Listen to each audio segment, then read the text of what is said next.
এই কাজটা আপনারা করবেন না।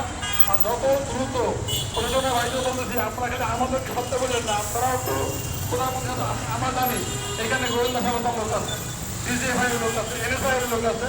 আপনারা চাইলে আমাদের এখানে বসছি, এটা হয়তো আপনাদের নলেজ আছে, আপনারা চাইলেই আমাদেরকে প্রধানমন্ত্রীর সাথে সাক্ষাৎ করাতে পারবে। আমাদের 5 সদস্যের টিম আমাদের নির্ধারণ করা আছে। এই 5 সদস্য টিমকে আপনারা প্রধানমন্ত্রীর সাথে কথা বলাই দেন। উনি যদি বলে যে তোমরা আন্দোলন উদ্যোগ তোমাদের থাকলেও প্রয়োজন নেই, আমরা সেটাও মানিয়ে নেব, কিন্তু আমাদের দেখা করাই দেন। আমাদের একটা দাবি, এই একটা দাবি আপনারা মানেন। আমরা এই আপনাদেরও কষ্ট করতে চাই না, আমরাও কষ্ট করতে চাই না।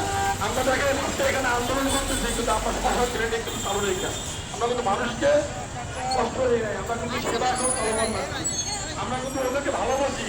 অনেক বাচ্চা অবশ্যই যায়।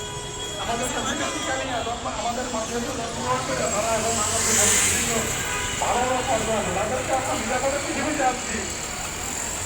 আমরা এইখানে